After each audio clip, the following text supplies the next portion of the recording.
Welcome back, travelers, to your referral roadmap. This podcast is dedicated to helping you unleash your personal and business revenue potential by cultivating referral relationships. In this 10-part series, we're diving into the dynamic realm of prospecting. We'll be exploring how prospecting in business can be a key driver of success, offering insights and strategies to master this essential skill to build your own referral-based business. Today, we're talking about the blueprint for success, crafting your ultimate prospecting plan with our special guest, Shannon Rutter. Shannon had zero sales experience when she took the leap from nursing to the world of sales, but despite her experience level, she quickly outperformed her peers and became Rookie of the Year and top prospector within her first year. I know she has a ton of nuggets of knowledge to share with us today, but before we jump into that interview portion, I did want to redefine the sales prospecting for the travelers who haven't been on the journey with us this far. So, sales prospecting are the behaviors and activities that you execute that creates referrals and or leads resulting in the revenue for you and your company, or as Athena likes to say, making it rain.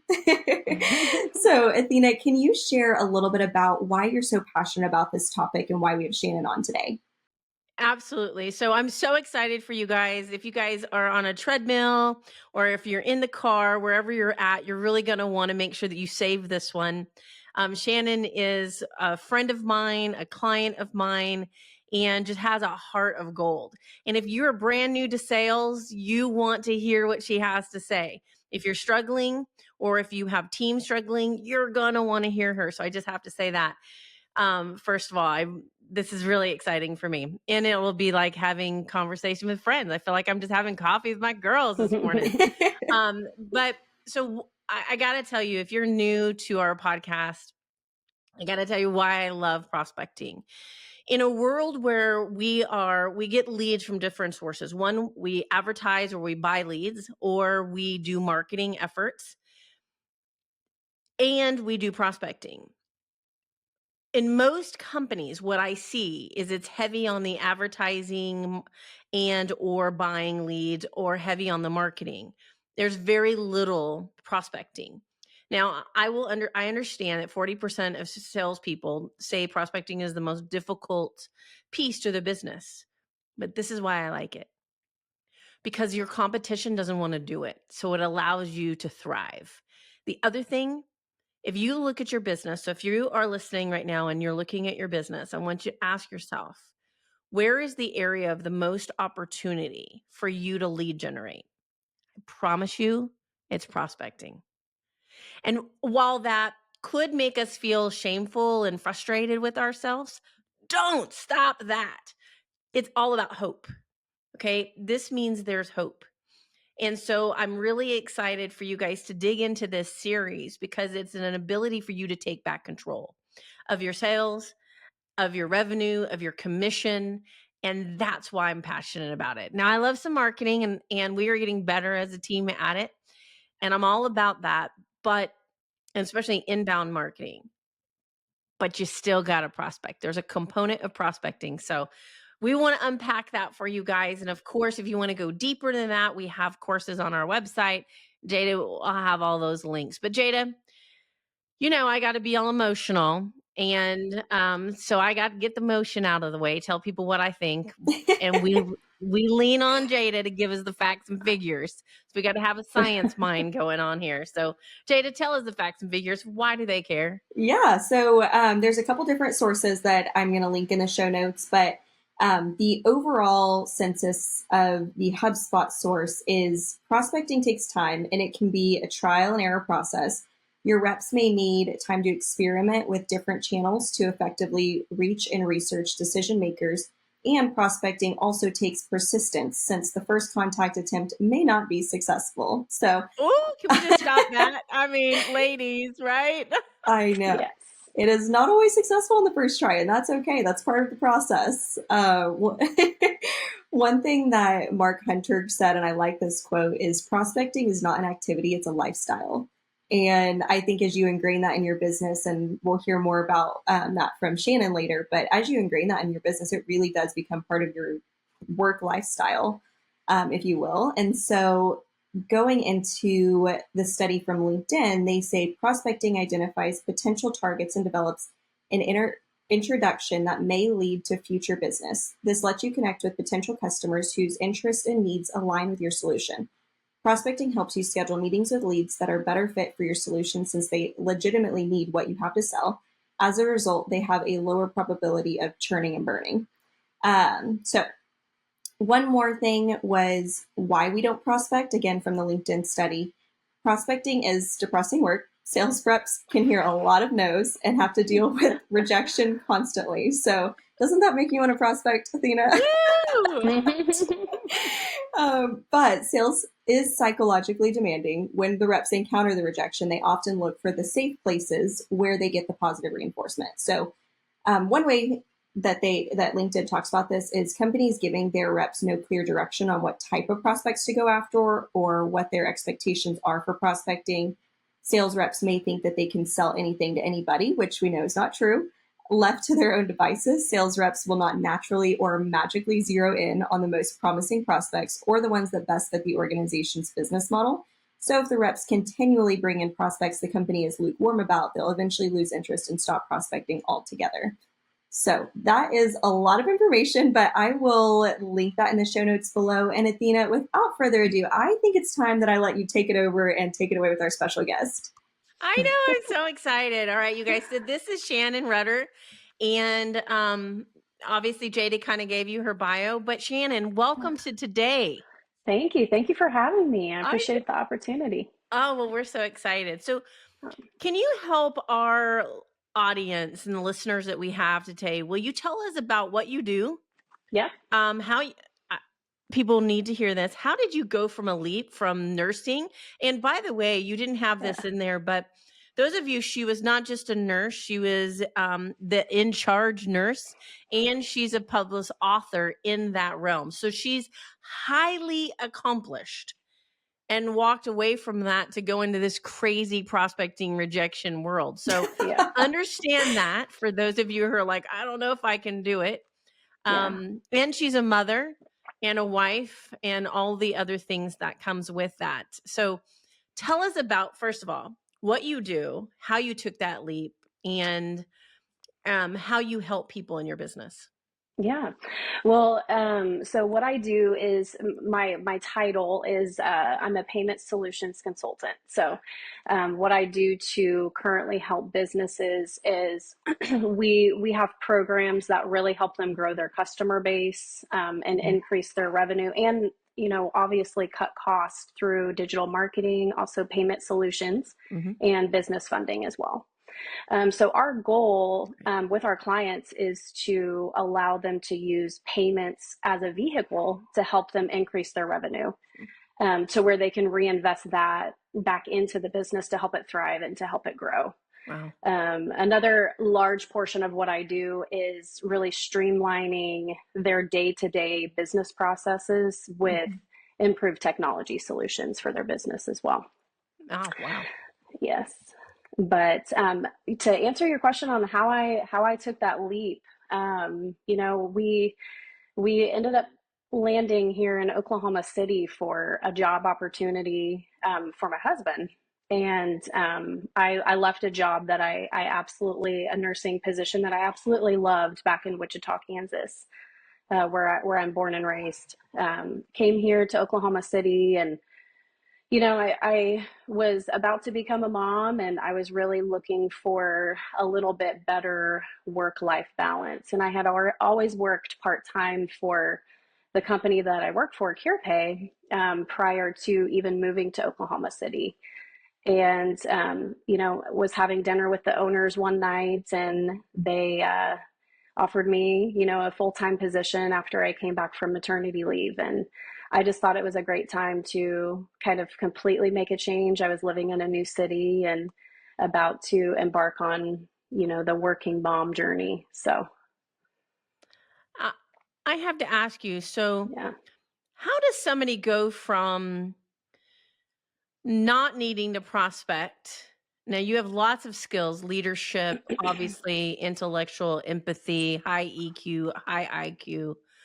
So you have a lot going for you, but how does somebody still go from zero sales experience to understanding prospecting? So can you describe your approach to prospecting and how it evolved over time? Yeah, well, it definitely hasn't been an easy road. Athena has been on that road with me through our one-on-one sessions, and really it was like a culture shock kind of moment when I first started. I went to the company's training and I was like, oh man, like who could who could say no? Like this is amazing, you know? And then, I hit the streets. I got out there and I faced a lot of rejection in the beginning. And, you know, I had a lot of success early on, which led me to sign clients up that, may or may not have been the best fit for our services. So, really just learning and fine tuning my prospecting plan to those target markets where, we are focusing more on businesses that really get a lot of value from our program and our technology. So my prospecting plan has majorly evolved over time. So when I first started, I would get out and really I would go into any or all businesses, in person, cold, just walk right in. And the whole goal is to always schedule a future appointment with either the owner or the general manager in that situation. But some days you can sign a client up on the first touch, and then some days you have to make a really involved follow-up plan. But I have evolved my prospecting plan to really hone in on my target markets. And that alone has really increased my satisfaction with prospecting. I don't feel like such a fish out of water anymore. Wow. I And hope I that actually people are come to hearing that. enjoy it. Yeah. Wow. Yeah. Jada, Yeah. this is a mic drop moment.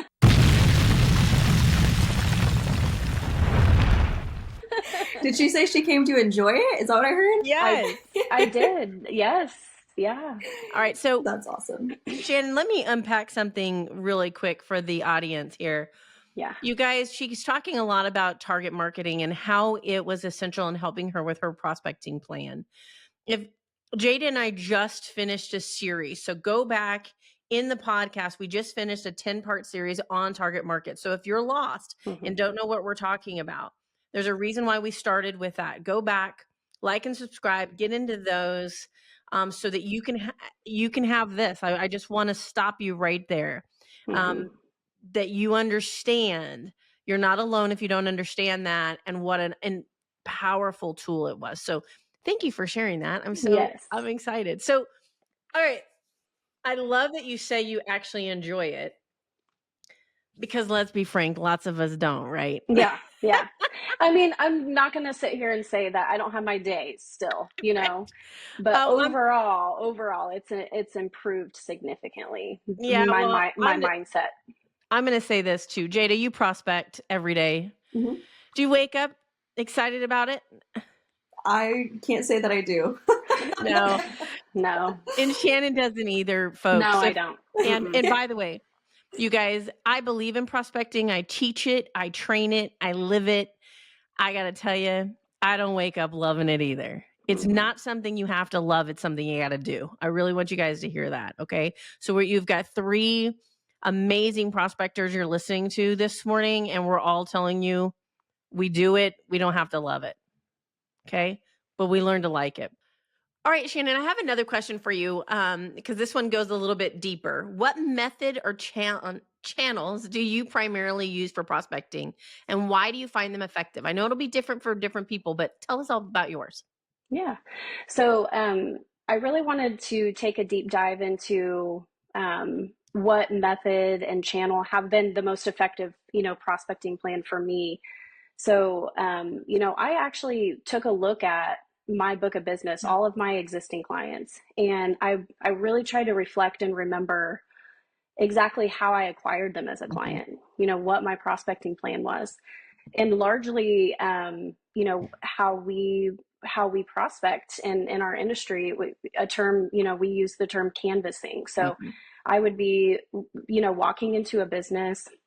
The whole goal at that time is to either, schedule a future meeting with the owner or even the general manager, of the business. But a lot of times, those individuals may not be there on that day. So I take that opportunity to really build a good rapport up with maybe the employee that I'm speaking with. Sometimes you can even derive some pain points from them to encourage them to, Yeah. pass your information along to the Love owner. that. And then, I do have the luxury of, I do have a scheduling coordinator. So we have a CRM system that we put all of our notes into, and they actually reach out to the business after I leave. So ideally, that leads to a future warmer appointment with either the owner or the manager. And that tends to be really the most effective method and channel that I have found. There have been situations where I walk into a business cold. I go through our entire offering on the first, touch with the owner or the manager. And, if it's the owner, there have been situations where I sign that client up the same day, which is obviously the most ideal, situation. But in that situation too, let's say I get through the whole offering, a lot of the times we have to schedule follow-up meetings, whether that be in the form of a technology demo to see if what we have would actually meet the needs of the business, or really just scheduling a follow-up appointment to include other decision makers into that as well. Wow. That is, thank you for deep diving into that. And Yeah. what I want people to hear there is how you did the research and how clear that was. Yeah. So if you're listening to this, when Jada and I have asked you, and we're going to continue to ask you, what is your prospecting plan? That's what we're talking about. You need to understand the methodology of how you've gotten it. So thank you for sharing that, because I wanted to take a second. I know usually I wait till the end to tell people the highlights, but I know you're going to unpack stuff, so I'm going to unpack it with you. So, okay, so in sales, people struggle with prioritizing. How do you prioritize your prospecting efforts to focus on the most promising leads? Yeah, so focusing prospecting efforts is something that I'm really still trying to fine tune, but just kind of going over the prospecting plan that you and I actually developed in our most recent, one-on-one session. It has been a fabulous tool for me because I have 3 or 4 target markets that I focus on every single month. And rather than just a little bit about me, I'm very type A. I'm very methodical. I'm very process oriented, which is kind of it's not necessarily a characteristic of, being in sales a lot of the times. So I've had to try and intertwine what works for me into the sales world. And actually focusing on one target market per week has been extremely helpful, keeping my brain, just aligned with because every presentation is going to be different for each target market. So not having to bounce from one presentation and then going right next door to another target market and then going right next door to another target market, you're kind of all over the place. So it has really allowed me to really hone in on our technology, our program, everything for each individual target market. So the night before, because I do have appointments that are set by our scheduling coordinators. So every night prior to going out, I find businesses that are in my target market that are going to be around my appointments.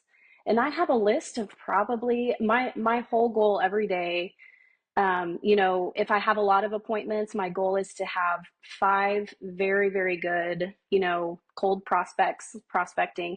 If I have a day that my appointments are lighter, I'm going to shoot 10, 15, whatever I can fit into those time frames. But I'm going to actually have a list of businesses. Because what I found was it really wasn't working for me just driving around Oklahoma City and pulling off and being like, oh, there's a business. And it wasn't working for my personality. It does work for some people that way, but I'm really honing in on target market and actually scheduling certain businesses to prospect. So I love that. I'm going to unpack that with you Yeah. for a second. So my next question you already answered, Oh, which okay. was Sorry about how that. you share an example of how you particularly are successful at your Yeah. prospecting campaign or prospecting Hmm. plan. And what I want to make sure that people heard in there is, because you knew your target markets, you Hmm. determined your prospecting plan. And I know we've Hmm. been doing this together, but you determined your prospecting plans based on your target market, and Hmm. then you allow yourself to mentally focus. I think this is Yes. what is so key, is that you're like, this is what I'm gonna do. This is the hat. I always like to say, and I'm wearing a hat today, so this is fun. So, but I always like to tell people, when you have different target markets or you have different people you have to talk to, put that hat on, Hmm. right? Put that hat on, and make sure that you're speaking that language and you know that business. So she is doing that. So audience, listeners, listen to that detail. That is a game-changing detail. The other thing that she said in there that is game-changing, maybe she's gonna have to write a book about this too someday.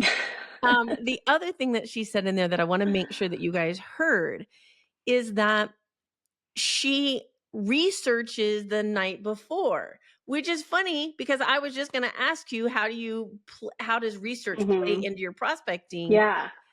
Yeah. And I want to go a little bit deeper into that. Yeah. But wow, so because you have Hmm. this plan, then it allows you to pre-plan. So can Hmm. we go deeper into what role does the research play in your Yeah. prospecting process, and how do you go about gathering that information for potential clients, or is Yeah. that something you don't have to do a lot of? Tell us about that. Absolutely. Actually, the researching what businesses to Hmm. prospect is just barely scratching the surface. So Right. research actually plays a huge part into my prospecting. So, I'm not going to claim that I use any fancy technology to find businesses. Google's my best friend, Yeah. in our CRM system, obviously. But I find these businesses and I don't stop there as, oh, these are the businesses I'm going to go in. No, I look them up. I see if they have a website. I see how engaged they are Hmm. on social media. And really, reviews, different things that customers have said in regards to their experience at that business. And then when I actually enter into the business, I'm constantly keeping my eyes peeled for, now hiring or help wanted signs, or potentially some signs that are trying to notify, customers of pricing changes or payment policies or whatever the case may be, because there's so much of that that can steer the conversation. So if I, have done my Mm. due diligence, I've done my research, if I do, meet some resistance or meet some, hesitancy from the business owner or the manager, I actually have a little bit of context and I have a little bit Mm. of, preparation work that allows me to continue to guide the conversation in a very positive and really a more consultative way, to where I'm no longer at that point in time seen as a credit card processor, right? Because we know that there's no short supply, and you really have to go above and beyond to set yourselves, apart from, the next person that's going to walk in maybe a day later or even that afternoon. I've literally been in businesses where somebody else will walk in and try and prospect. So yeah, Wow. yeah, Wow. Thank you for sharing that, because yeah. one of the things that I want people to hear, okay, there's a difference in going into sales and you are just wanting to grab the numbers. I just want to look like I'm getting the numbers, I'm getting the numbers, I'm getting the numbers. And some businesses really are interested in that. And but you don't know where the numbers are going. You don't know if the numbers will stick, and you don't know if you're really actually adding value. So there's some things you need to think about when you think about your prospecting plan. What I really loved, you embodied all of that, because you've identified your target market, you do your Hmm. research, you figure out what their pain points are, what their how you can serve them before Hmm. you even meet them, Yeah. and then you create a you set up what I'm going to call a professional sales interaction, Mm-hmm. right? This is what she's doing. Listeners, she is setting up a professional sales interaction. She's not a fly by the seat, just getting them done, throwing them in the basket, hoping they're going to work. She's doing the research up front to understand, to have the impact, to get the results. So this is a critical piece to your prospecting plan. Now, I will say this: your research is not part of prospecting. Mm-mm. But it's essential, right, Shannon, to Yeah. prospect. Yeah. Yeah. It makes prospecting a lot more effective. Right. And you get the Mm-hmm. results that you want, right? I mean, Mm-hmm. Anyway, that's what we're looking for. Yeah. Okay. So you went from nursing, which, by the way, is a highly valuable people, value nurses. They understand, they make an impact. You're like, oh, you're a nurse, you're a first responder, right? Mm-hmm. You get a Yeah. lot. Wow. And then Yeah. you go into credit card sales. So Yeah. all those emotional yummy feels Yeah. that you got from being a nurse, and now Yeah. you're in this high turnover sales. Mm-hmm. Mm-hmm. How do you handle the rejections and setbacks in the prospecting phase? Yeah, well, that's a good question. And it's something that I really, you think nursing would develop, and it did develop a thick skin, especially because around 7 years of my career in healthcare was spent in emergency room and trauma. So, my skin, I thought was thick before I went into sales. And it was a humbling experience, honestly. Because I've really had to develop different tools to handle rejection. And there's one saying that I try to always tell myself if maybe I'm treated poorly by a business owner when I walk into the business, or I'm met with a lot of resistance, and I just have to remind myself that they treated Shannon the salesperson that way. They didn't treat Shannon the person that way. Woo. Yeah. And Mic drop. Yes, and that's something that, or I try to, give them the benefit of the doubt. They could be having a really bad day. And so it's really hard to take those kinds of interactions personally. But one thing that I did at the beginning of my career is, if I had at my sales career, if I had a string of really negative, I would shut down and call it a day. Because I was just mentally tapped out. I was just done. Smart. But what I have found has helped me is I try to never end my prospecting day on a negative note. Because one thing that I've learned is, you can go to one business and the business owner could treat you very poorly. And then you can go to your next business and have an amazing conversation with somebody. They can breathe life into you. They can make your day better. I mean, and irregardless of if you get them, as a client, or, you have success in that actual, prospect, it still fuels you to keep going. But it's really hard if you end one day in a negative way to start the next one. So I try to always end my prospecting day on a positive note now. So even if I've had maybe a string of bad interactions. So those are a couple different things that keep me, from taking it so personally when people don't want to talk to me. Wow. So, That I needed to hear that. So thank you. I'm like that. Good. I'm like, this is like the mic drop session today. That's beautiful. Thank you in for all sharing that. honesty, you probably told me that at some point in time over our time together, and I just really channeled it, and I utilize it a lot. So I'm not going to take credit. I think you're just amazing. But as we're wrapping up this session, and with my interviews for you, those that are listening right now, then, and the people listening are people in sales leadership, entrepreneurial people, sole proprietors, or business owners, what's something that you would want them to understand about prospecting and the importance of building a prospecting plan? I think what owners really, or what people in the sales industry, they really need to know is prospecting is absolutely necessary. I have fallen victim to, maybe an influencer on social media telling me that, you don't need a prospect, you don't need a prospect. Well, looking at my book of business, that would tell you otherwise. And I just kind of if I could say one thing for people to know, there's really no magic pill in terms of sales.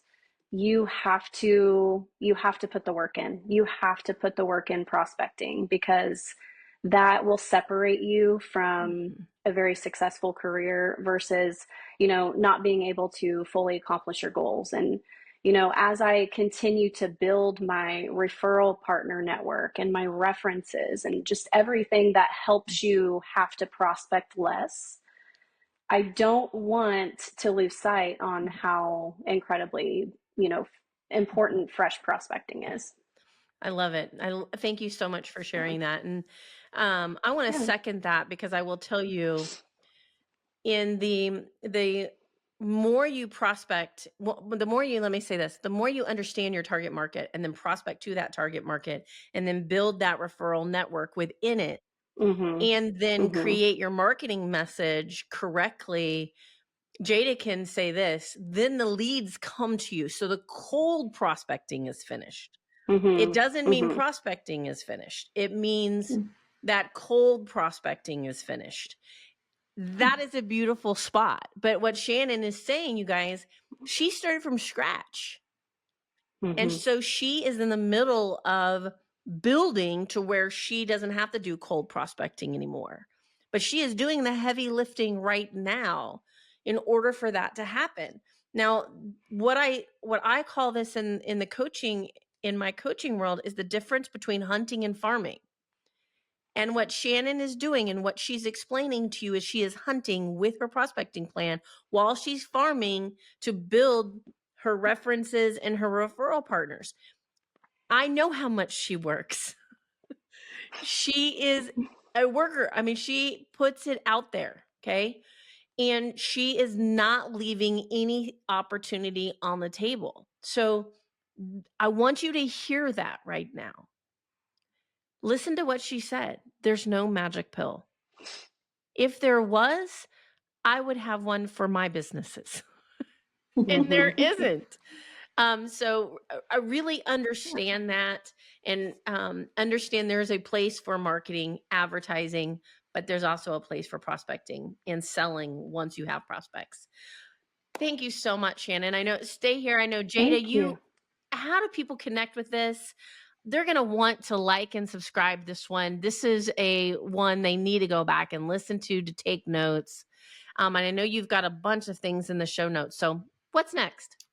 Yeah, Shannon, would love to give you the opportunity to share how people can connect with you, if that's something that you want and they want. Yeah, absolutely. So obviously you guys could always find me on Facebook. So first name is Shannon, last name is Rutter. And you can always shoot me an email over to my business email, and that would be at srutter@curepay.com. And I'd be happy to set up a time to speak with you on how I could help your business. I love that. Awesome. Well, thank you, Shannon. And I'll make sure your email's in the show notes as well. That way, if anyone needs it, they can just copy and paste. Helps eliminate user error. For sure. Yes. And then we also want to invite you travelers to join the Success Revolution. It is a weekly blog fueled by relationships, referrals, and revenue, where you will get those weekly growth strategies to take control of your sales, revenue, and achieve your full potential straight to your inbox. The link to subscribe to that weekly blog will be in the comments below. And don't forget to like and subscribe so you can join us next week as Athena brings real talk and real strategies on the Inbox Gold, grafting irresistible email outreach for sales success. We'll see you next week. Thank you, guys.